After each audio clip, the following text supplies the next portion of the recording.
Electromagnetic theory one. और इस lecture में हम डिस्कस करेंगे the field of a polarized object, और चैप्टर नंबर 4 ही डिस्कस करें। 4.1 टॉपिक में हमने देखा कि अगर आप एक मटेरियल डाइलेक्ट्रिक प्लेस करें इलेक्ट्रिक फील्ड में तो क्या होता है। तो हमने देखा कि एटम्स अगर आपके पास है मौजूद हैं जो पहले से पोलराइज नहीं है, तो उनमें पोलराइजेशन इंड्यूस हो जाती है और उनकी अलाइनमेंट होना शुरू हो जाती है। जो डायपोल में इंड्यूस हुई है वो अलाइन हो जाते हैं in the direction of electric field, external electric field. और अगर आपके पास ऑलरेडी मटेरियल पोलराइज्ड हो तो उसमें जो डायपोल मोमेंट्स होती हैं वो they try to tend to align the direction of electric field. तो एंड रिजल्ट दोनों का सेम होता है। तो उनकी जो अलाइनमेंट होती है डायपोल्स की वो इलेक्ट्रिक फील्ड की डायरेक्शन में होती हैं। तो इस मैकेनिज्म को कि डायपोल इंड्यूस हो जाना या फिर एक डायरेक्शन में अलाइन हो जाना, इसको हम कहते हैं पोलराइजेशन। अब 4.2 में हमारा गोल ये है कि ऑलरेडी एक ऑब्जेक्ट पोलराइज्ड है। अब वो कैसे है, वो एटम उसके न्यूट्रल एटम थे या पोलर मॉलिक्यूल थे, जैसे मर्जी थे, ऑलरेडी ऑब्जेक्ट एक पोलराइज्ड है। और हमसे पूछा जाता है कि एक पोलराइज ऑब्जेक्ट की वजह से एक पॉइंट आर पे, एक डिस्टेंस आर पे फील्ड क्या होगी, the field of a polarize object. तो हमारा ये टास्क है कि पोलराइज ऑब्जेक्ट है, हमें नहीं पता कि वो पोलराइजेशन का उसका सोर्स क्या है, पहले से पोलराइज है या फिर उसको इलेक्ट्रिक फील्ड ने पोलराइज किया या फ्रीज हुई है पोलराइजेशन उसमें। हमसे ये पूछा जाता है कि इस पोलराइज ऑब्जेक्ट की वजह से फलां पॉइंट पे या इनसाइड या आउटसाइड आपके पास इलेक्ट्रिक फील्ड क्या है। तो बुक हमारे पास वही है, introduction to electrodynamics by Griffith, third edition. The field of a polarize object, पहला टॉपिक हमारा यही है। तो ये हम क्वेश्चन को आंसर करना चाहते हैं जो हमने स्टार्टिंग में पूछा था इस चैप्टर के स्टार्ट में, कि for a polarize material what is the field produce by that object. तो अगर आपके पास एक पोलराइज ऑब्जेक्ट हो तो उसकी वजह से एक सर्टेन पॉइंट पे फील्ड क्या होगी, ये हमारा क्वेश्चन है, इसको हमने आंसर करना है। ये हमारे पास ऑब्जेक्ट है और इसमें ऑलरेडी पोलराइजेशन इंड्यूस हुई है, और लेट्स से ये हमारे पास ये पोलराइज है और छोटे छोटे डाइपोल्स हैं। आपको पता है डाइपोल मोमेंट पर यूनिट वॉल्यूम हमारे पास होती है पोलराइजेशन। तो ये ऑब्जेक्ट पोलराइज्ड है और सर्टेन पॉइंट पे हमने बताने इसकी वजह से फील्ड क्या है। और जैसे कि हमें पता है कि आप पोटेंशियल से डील करना ज़्यादा आसान है as compare to electric field. और अगर आपके पास पोटेंशियल आ जाए तो आप उसका नेगेटिव ग्रेड लेके इलेक्ट्रिक फील्ड फाइंड कर सकते हैं। तो हम जाएंगे इस पोलराइजेशन, इसकी जो मटेरियल है उसकी पहले देखेंगे, पोटेंशियल देखेंगे एक पॉइंट कैलीग्राफिक आर पे। तो देखने का तरीकाकार ये है कि हम इसको चॉप कर लेंगे, इनको ब्रेक कर लेंगे मटेरियल को इन स्मॉल चंक्स, ठीक है, स्मॉल इसमें इसके बना लेंगे, टुकड़े कर लेंगे इसको स्मॉल में डिवाइड कर लेंगे। तो एक जो हमारे पास इतना हुआ कि वो बिहेव करेगा एज अ डाइपोल मोमेंट। तो हमारे पास ये स्मॉल जो है ये पोलराइजेशन नहीं है, ये बेसिकली है डाइपोल मोमेंट, ठीक है। तो एक में चंक में क्या हमारे पास बिहेव करेगा एज अ डाइपोल मोमेंट। तो मैं एक डाइपोल मोमेंट की वजह से अगर यहाँ पे इलेक्ट्रिक फील्ड पोटेंशियल देखूँ तो मेरे पास ये फार्मूला है, 1/4 कैलीग्राफिक आर डॉट पी, और ये पी हमारे पास डाइपोल मोमेंट है और आर स्क्वायर। तो ये रहा हमारे पास पोटेंशियल स्मॉल पोर्शन की वजह से जो कि एक टाइनी डाइपोल है।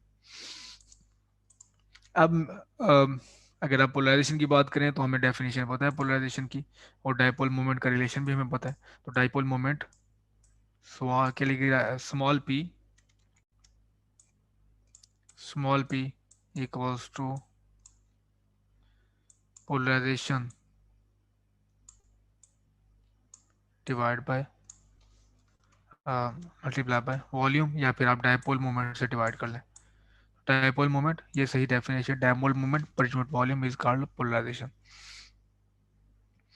तो एक स्मॉल डाइपोल मोमेंट की जो पोलराइजेशन है वो आप यहाँ से स्मॉल एलिमेंट आप डिवाइड करेंगे स्मॉल एलिमेंट से, स्मॉल एलिमेंट ऑफ वॉल्यूम। तो वॉल्यूम एलिमेंट है हमारे पास डेटाओ, और डेटाओ जाके यहाँ पे मल्टीप्लाई हो जाएगा पोलराइजेशन से। तो हमारे पास आ जाएगा डाइपोल मोमेंट, डाइपोल मोमेंट की वैल्यू। तो अब आप इस एक्सप्रेशन की जगह पे यहाँ पे ये वैल्यू पुट कर सकते हैं, और वो होगी हमारे पास एक्सप्रेशन पुट करने के बाद ये। और ये हमारे पास सिंगल, अगर वैल्यू एक्सप्रेशन पुट करें तो हमारे single dipole in terms of polarization आ जाएगा। और अगर आप पूरे इस मटेरियल स्पेस को इंटीग्रेट कर दें, जो स्मॉल हमने डायपोल मोमेंट्स बनाई हुई है, सारी डायपोल मोमेंट्स की वजह से पोटेंशियल यहाँ पे सम अप कर लें ये सारी ये डायपोल मोमेंट्स हैं स्मॉल, तो बेहतर होगा कि हम इसकी पिक्चर कुछ इस तरह से करें। तो ये मेरे पास स्मॉल डायपोल मोमेंट्स हैं। तो इन सारी डायपोल मोमेंट्स की वजह से जो मेरे पास पोटेंशियल है वो मैं लिख लूँ इस पॉइंट पे और सारे पोटेंशियल को सम कर दूं तो मेरे पास टोटल पोटेंशियल आ जाएगा एट पॉइंट कैलिग्राफिक आर। तो ये हम तरीकाकार इख्तियार कर रहे हैं। तो हमें पोटेंशियल मिल गया। अब इसको थोड़ा सा और वो करेंगे, मसाज करेंगे कि इसको और मैनिपुलेट करेंगे कि हमारे पास क्या इसकी इंटरप्रेट कैसे इसको किया जाता है, किया जा सकता है। तो यहाँ पे आप देखिए calligraphic R divide by R square है। तो हम चैप्टर नंबर 1 से जानते हैं कि आप कैलीग्राफिक आर और आर या फिर आर और आर स्क्वायर को अगर अगर आपके पास आर यूनिट वेक्टर है और नीचे आर की मैग्नीट्यूड का स्क्वायर है तो आप इसको इस फॉर्म में ग्रेड में लिख सकते हैं। और यहाँ पे जो आपके पास ये डेल है, डेल ऑपरेटर है ऑन आर प्राइम, क्योंकि आप अगर यहाँ पे इसको एक्सिस ड्रॉ करके देखना चाहें तो ये रहा मेरे पास एक्स एक्सिस लेट से, ये हमारे पास एक्सिस है। तो जो आपके पास सोर्स पॉइंट होगा वो ये आर प्राइम है और हमारे पास जो फील्ड पॉइंट है वो है यहाँ पे आर। तो आप देखें आर तो फिक्स रहेगा, यहाँ पे आर तो चेंज नहीं होगा डिफरेंट डाइपोल मोमेंट्स के लिए। जो चीज़ चेंज होगी डिफरेंट डाइपोल मोमेंट्स के लिए वो बेसिकली यहाँ पे अंदर इसकी आर की वैल्यू चेंज होगी, आर प्राइम की वैल्यू चेंज होगी। तो ये रहा मेरे पास, अगर मैं लेबल करना चाहूँ तो ये रहा मेरे पास आर प्राइम और ये रहा मेरे पास आर। तो आर प्राइम पहले यहाँ पे होगा, फिर वैल्यू यहाँ पे होगी, फिर वहाँ पे, यहाँ पे, यहाँ पे। तो हर डाइपोल मोमेंट जिसको हम कंसीडर कर रहे हैं ड्यूरिंग कैलकुलेशन एक पर्टिकुलर मोमेंट पे वो उसको पॉइंट आउट करेगा। जबकि हमारे पास फील्ड पॉइंट वो फिक्स रहेगा। तो फील्ड पॉइंट जहाँ पे हमने पोटेंशियल इलेक्ट्रिक फील्ड बतानी है वो तो आर फिक्स रहेगा। तो डेरिवेटिव जो होगा वो आएगा with respect to R prime. तो अब अगर आप ये वैल्यू पुट कर दें यहाँ पे और चूंकि डॉट प्रोडक्ट है, डॉट आप वेक्टर यहाँ पे लिख लें या इनका ऑर्डर चेंज कर लें वो सेम होता है क्योंकि कम्यूटेटिव है। तो मैंने इस तरह से इसको लिख लिया। तो इस आर हेड को, आर कैप को और आर स्क्वायर कर दिया। तो ये मेरे पास आ गया। तो अब इसको मजीद सिंप्लीफाई करने के लिए मैं एक रूल यूज़ करता हूँ और वो प्रोडक्ट रूल है कि अगर आप डाइवर्जेंस लें एक प्रोडक्ट की जिसमें से एक प्रोडक्ट हमारे पास स्केलर फंक्शन हो और दूसरा वेक्टर फंक्शन हो तो आपके पास प्रोडक्ट रूल इस तरह से ओपन होता है। डाइवर्जेंस ऑफ ए और साथ हमारे पास स्केलर फंक्शन आ जाएगा, फिर gradient of scalar function dot with vector. तो इसको मैं जो वैल्यू है दो जैसे ये बनी हुई है वैसे बनाने की कोशिश करते हैं, उसको एक्सट्रैक्ट करते हैं। तो यहाँ पे ग्रेडियंट है, ग्रेडियंट किसका, स्केलर का। तो ये ग्रेडियंट ऑफ स्केलर और साथ हमारे पास है ये वेक्टर। ये हमारे पास है एक्सप्रेशन, ये बिल्कुल ये सिमिलर। तो इसको मैंने अकेला किया, इसको उस तरफ ले जाए नेगेटिव हो जाएगा। तो डेल डॉट एफ ए ये आ गया और ये नेगेटिव के साथ F into del dot A. तो अब यहाँ पे जो हमारे पास है एफ इक्वल्स टू है, एफ है 1 ओवर कैलीग्राफिक आर और हमारे पास यहाँ पे ए है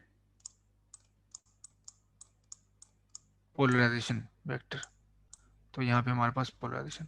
अब अगर यही वैल्यू यहाँ पे सब्स्टिट्यूट करें तो आपके पास आ जाएगा ये फार्मूला। तो मैंने यहाँ पे क्या इसकी जगह पे ये दो वैल्यू पुट कर दी।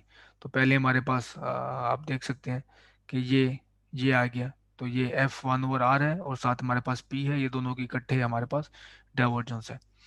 और दूसरा हमारे पास जो फॉर्मूला है वो ये जो टर्म है वो ये है डेल डॉट ए है। तो ये डेल डॉट पी आ गया और साथ हमारे पास है F1 ओवर कैलीग्राफिक आर। तो मज़ीद इसको कन्वर्ट करते हैं, ये हमारे पास पूरे जो इंटीग्रल है, इंटीग्रल की हमारे पास ये डाइवर्जेंस है। तो इसको हम कन्वर्ट कर सकते हैं बाय यूजिंग डाइवर्जेंस थ्योरम। तो डाइवर्जेंस थ्योरम को यूज़ करते हुए मैं इस वॉल्यूम इंटीग्रल को कन्वर्ट कर सकता हूँ इन सरफेस इंटीग्रल। तो ये मेरे पास है surface integral 1/r P dot D A और ये मेरे पास है उसी तरह मैं रहूँगा, इसको मैं चेंज नहीं कर सकता कि यहाँ पे डाइवर्जेंस थ्योरम अप्लाई नहीं होगा। ये पूरे हमारे पास डाइवर्जेंस पूरे इंटीग्रल की होनी चाहिए। तो इस केस में पूरे इंटीग्रल की डाइवर्जेंस नहीं है जो इंटीग्रेंट की।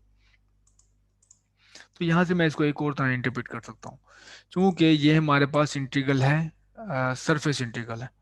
तो अब अगर P डॉट डी, यहाँ पे हमारे पास एक स्केलर, हमारे पास एक फंक्शन हो जो कि मैंने इस तरह से डिफाइन किया है, the first term looks like V of a surface charge. तो ये पोटेंशियल है बेसिकली टर्म, ये 1/4 पे एप्सिलॉन नॉट, 1/4 कैलिग्राफिक आर। ऊपर वाली टर्म अगर यहाँ पे हमारे पास सरफेस चार्ज डेंसिटी हो तो ये पूरी हूबहू बनती है हमारे पास term potential to surface charge, जो हमने सेकंड चैप्टर में देखा। तो ये अगर आपके पास इस जगह पे हो सिग्मा, और इसको हम डिफाइन करें एन, जबकि हमारे पास नॉर्मल यूनिट वेक्टर है सरफेस पे, तो सरफेस पे नॉर्मल यूनिट वेक्टर डॉट ले लें इस पोलराइजेशन वेक्टर के साथ, तो आपके पास बिल्कुल ये हुबहू बन जाएगी टर्म ऐसा, potential of a surface charge. और जबकि दूसरी टर्म की बात करें तो दूसरी टर्म में हमारे पास वॉल्यूम इंटीग्रल है, और वॉल्यूम इंटीग्रल में अगर आप इस टर्म को नेगेटिव के साथ मिला के लिख लें तो आपके पास बिल्कुल ये ऐसे बिहेव करेगी जैसे potential of a volume charge. तो वॉल्यूम चार्ज डेंसिटी भी ऐसे होती है 1/4 pi epsilon naught, 1/4 calligraphic r, rho into to d tau. तो ये अब अगर आप इनको ये डिफाइन करने के बाद, तो हमने कि ये डिफाइन करने के बाद, अभी हमने इसको डिफाइन किया, लेकिन फिर आप देखेंगे कि हम इसको फिजिकली एक्सट्रैक्ट भी करेंगे कि फिजिकली ये चीज़ें क्या हैं, ये जो बाउंड चार्जेस हैं। और फिर फिजिकल इंटुइशन से हम फिर इसमें जो फिजिकल आर्गूमेंट से हम इसका मैथमेटिक्स डिवाइड करेंगे। लेकिन फिलहाल आप ये देखें कि आप इस पूरे एक्सप्रेशन को आप इस तरह से लिख सकते हैं। तो ये हमारे पास बेसिकली क्या है, potential due to a polarize object है। और वो कैसे बिहेव कर रहा है, ऐसे ही कि अगर आपके पास एक चंक हो पोलराइज ऑब्जेक्ट का, तो वो ऐसे बिहेव कर रहा है जैसे आपके पास एक किसी पॉइंट पे पोटेंशियल, अगर आप उसे कैलकुलेट करें तो उसमें दो टर्म्स कंट्रीब्यूट करेंगी। एक उसके सरफेस चार्ज की वजह से पोटेंशियल होगा, और दूसरा पोटेंशियल होगा उसके वॉल्यूम चार्ज की वजह से पोटेंशियल होगा। इन सिग्मा बी और रो बी को हम कहते हैं बाउंड चार्जेस। बाउंड चार्जेस क्यों कहते हैं, इसकी वजह क्या है, ये हम आगे जाके जब फिजिकल इंटरप्रिटेशन करेंगे इन फिजिकल बाउंड चार्जेस के तो फिर हम देखेंगे। लेकिन फिलहाल आप इतने अभी के लिए ये इतना याद रखें कि बाउंड चार्जेस कहने की एक वजह ये है कि ये फिक्स होते हैं, और जैसे कि हमारे पास फ्री चार्जेस हैं वो मूव हो सकते हैं पूरे मटेरियल में, तो ऐसा नहीं है। इसमें ये होते हैं चार्जेस एटम के साथ अटैच होते हैं, और वहाँ से मूव नहीं हो सकते, इस वजह से इनको बाउंड चार्ज कहा जाता है। तो आपके पास अगर कोई एक पोलराइज ऑब्जेक्ट है, आप पॉइंट पे पोटेंशियल लेते हैं तो वो दो टर्म्स की वजह से होगा। एक क्या, इसके सरफेस पे जो चार्ज डिस्ट्रीब्यूशन है वो, और जो वॉल्यूम चार्ज डिस्ट्रीब्यूशन है उसकी वजह से यहाँ पे पोटेंशियल होगा। तो ये रहा हमारे पास potential due to a polarize object. और अगर आप इसका ले लें ग्रेडियंट, नेगेटिव ग्रेडियंट, तो आपके पास आ जाएगी इलेक्ट्रिक फील्ड। तो अब एक डिस्कस कर लेते हैं एग्जांपल को। Electric field produce by uniform polarize surface of radius R. तो अगर आपके पास पोलराइज सरफेस है और उसका रेडियस आर है, तो आप बता सकते हैं कि उसकी इलेक्ट्रिक फील्ड क्या है। ये इस प्रॉब्लम में आप पूछी गया है कि उसकी इलेक्ट्रिक फील्ड क्या है।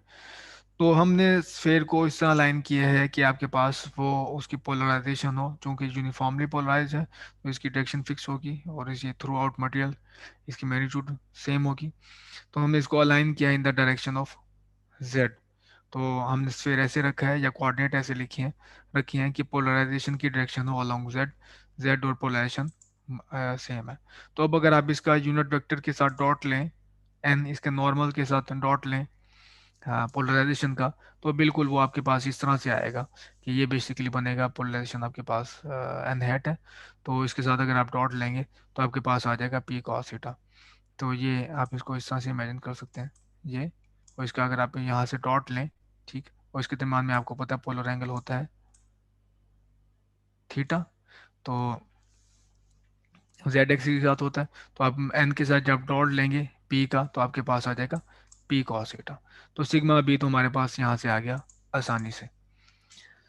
तो एक एग्जांपल जो हमने थर्ड चैप्टर में देखी है, और वो एग्जांपल थी 3.9, कि उसमें हमने इस तरह के यूनिफॉर्मली चार्ज स्फेयर किया जो पोलराइज है, उसकी वजह से हमने पोटेंशियल कैलकुलेट किया हुआ था।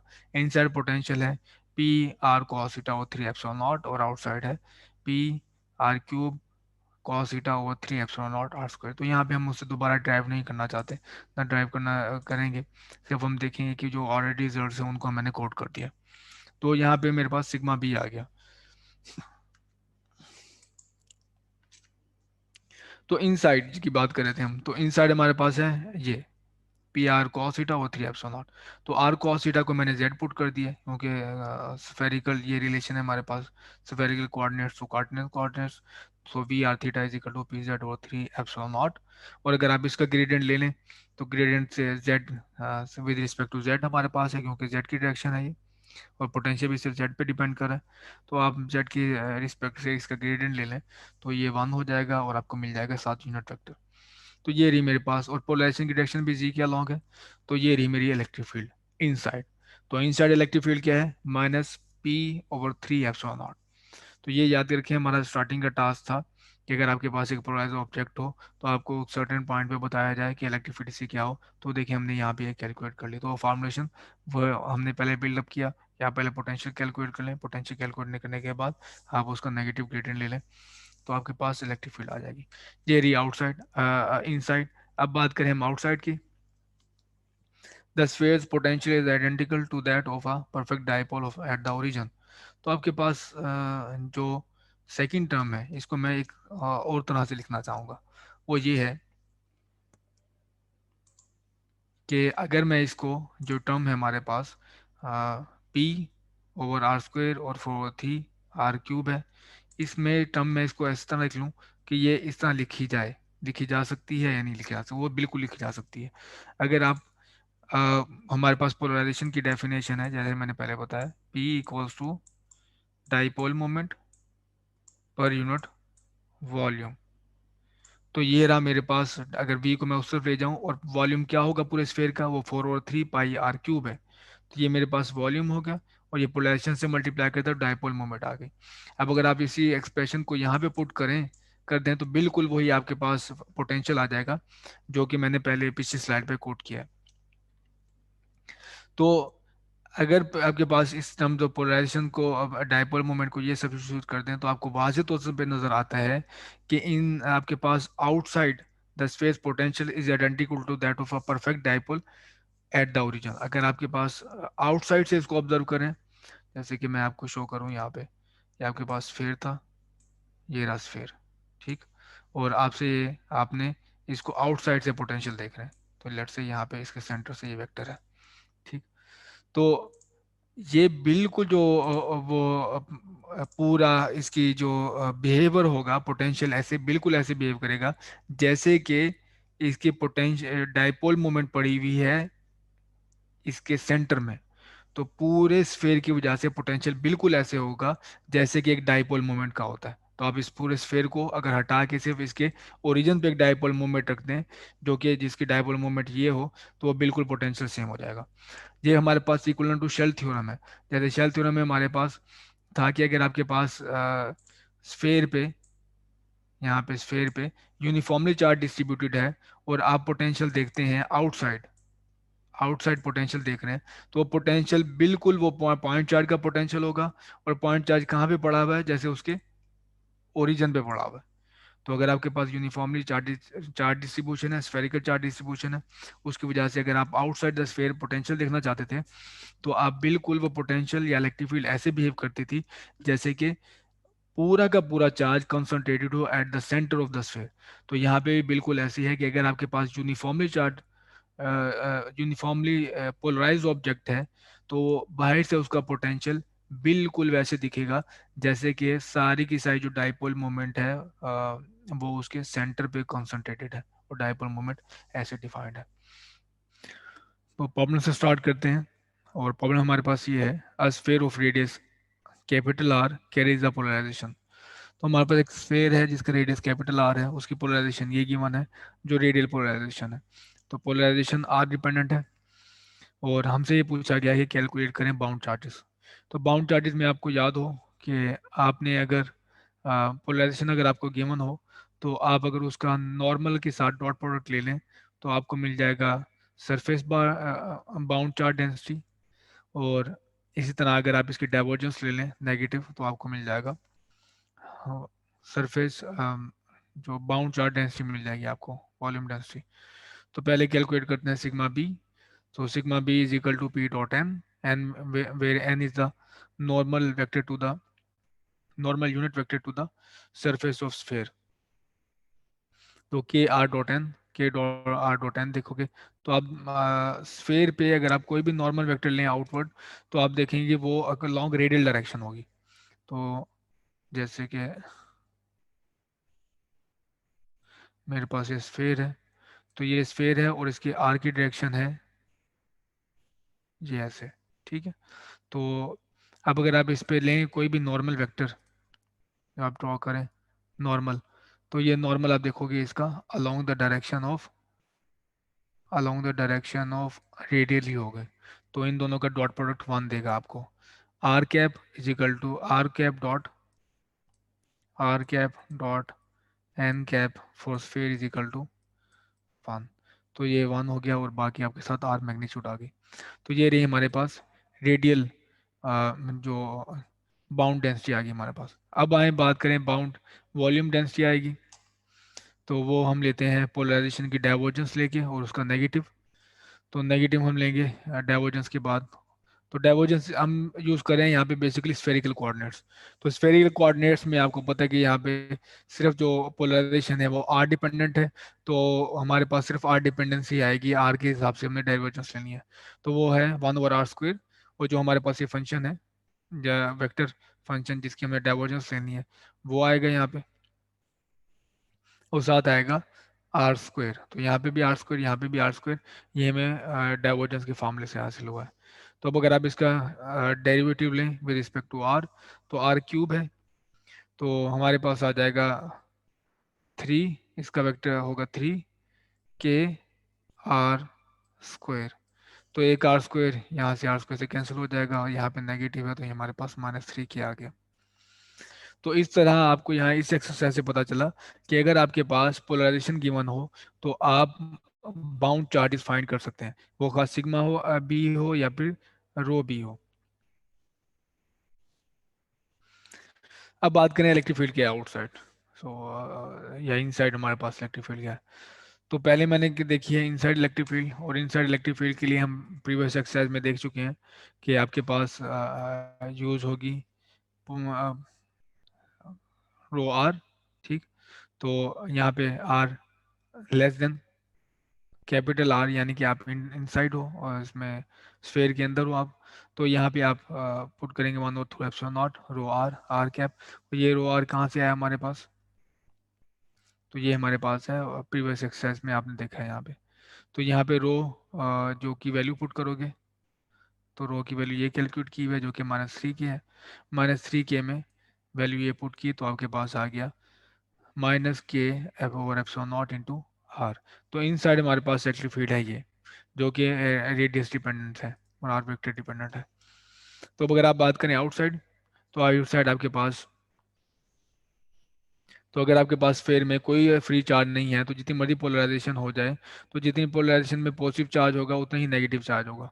आप डाइपोल मोमेंट को देख सकते हैं कि डाइपोल मोमेंट में एक साइड पे पॉजिटिव चार्ज होता है, एक साइड पे नेगेटिव चार्ज होता है, और दोनों चार्ज की मैग्नीट्यूड सेम होती है। तो पोलराइजेशन है, पोलराइजेशन में भी देखेंगे आप कि डिस्ट्रीब्यूशन तो इनकी ऐसे हुई भी है, चेंज हुई भी है, जो जिसे हम कहते हैं कि मटेरियल पोलराइज हुआ हुआ है। लेकिन ओवरऑल आप जहाँ बाहर लेंगे फील्ड लेंगे, तो आप गॉसियन ड्रॉ करेंगे, गॉस लॉ अगर आपने अप्लाई करना है, तो आप देखेंगे कि इसके अंदर जो टोटल चार्ज है वो जीरो है। जब टोटल चार्ज जीरो है तो आपके पास इलेक्ट्रिक फील्ड आउटसाइड